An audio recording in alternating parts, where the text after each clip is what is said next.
Je m'appelle Pierre Delorme, j'ai bientôt 53 ans, j'ai deux enfants.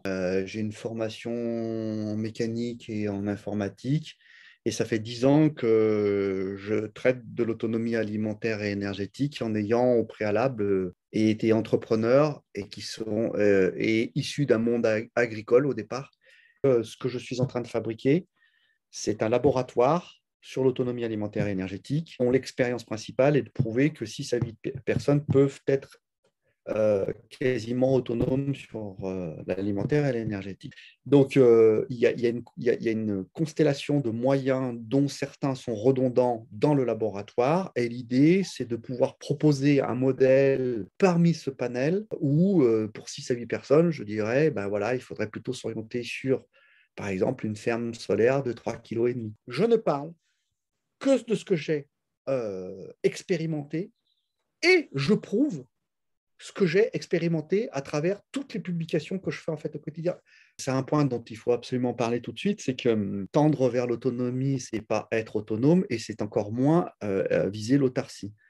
À savoir que moi, j'ai deux domaines sur lesquels j'interviens et j'estime être compétent sur des échelles micro et certainement pas sur des échelles macro, hein, qui est celle de l'autonomie énergétique et alimentaire. Je ne traite pas de la justice, je ne traite pas de la sécurité, je ne traite pas de la santé, je ne traite pas de l'éducation.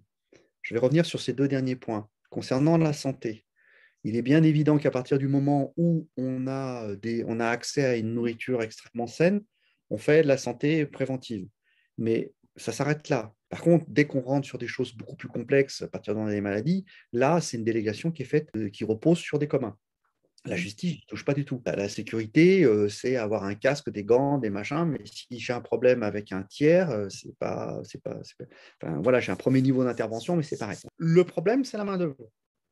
Comme je suis tout seul, il y a des choses pour lesquelles je tends vers, enfin, où je suis proche, ou, enfin, bon, voilà, et des choses où je suis complètement à la ramasse, parce que je suis le seul.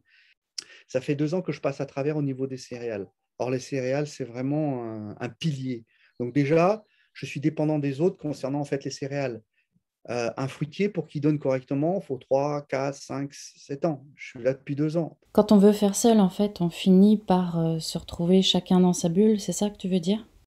J'ai pris l'exemple du sel pour le commerce. J'ai dit aussi que, à mon sens, il fallait qu'il y ait une personne, donc là sur les 5 ou sur les 8, qui travaillent à l'extérieur. J'ai parlé aussi des communs que sont la santé. Tout ça, c'est en lien avec l'extérieur. Ça ne marche pas dans la fameuse bulle que tu dessinais tout à l'heure sur le côté hors sol et que les gens ont tendance à faire dès lors où ils se disent ah non mais moi je veux revenir à une vie normale, mais ils recréent très très vite en fait une bulle, quoi. Voilà, il la recrée avec plus d'individus à l'intérieur, mais c'est quand même en fait une bulle. Or non, il faut faire de la mousse. Voilà, faut que ce soit plein de bulles qui soient associées les unes en fait aux autres. Quand on nous oppose comme réponse, j'ai mon potager, donc je peux me débrouiller, quelle est ta réponse à toi? Quelle est ta réaction? Moi, ma réaction, c'est de leur dire, bah, écoutez, vous savez quoi, je vous confine chez vous pendant 1 an et puis je vous récupère en fait à la sortie et on va voir dans quel état vous serez. On en reparle. Non mais, je veux dire, il y a un moment, c'est pas un monopoly qu'on est en train de faire, c'est pas une bonne paye alimentaire ou énergétique qu'on est en train de faire. On manipule pas des choses, on manipule notre avenir, l'avenir de nos enfants et l'avenir de la planète, quoi. Donc, quand, comme l'autre jour, j'anime dans un écolieu une formation sur le photovoltaïque, enfin une présentation du photovoltaïque et de la cuisine solaire. À la fin, il y a quelqu'un qui vient me voir, me dit ah, mais moi, je connais quelqu'un qui nourrit sa famille de 4 personnes sur 150 mètres carrés. Je dis mais moi, cette personne, fais-moi la connaître parce que je montrerai auprès des institutions qui délivrent le prix Nobel de la paix et je sacrifierai ma vie pour que cette personne ait le prix Nobel de la paix parce que pendant 10 ans, tellement si sur 150 mètres carrés, elle est capable de nourrir 4 personnes, c'est-à-dire en gros, allez, en faisant les côtes mal taillées, 50 mètres carrés par personne, mais cette personne, elle est formidable, elle a résolu la faim dans le monde. Il faut arrêter de raconter des conneries, quoi.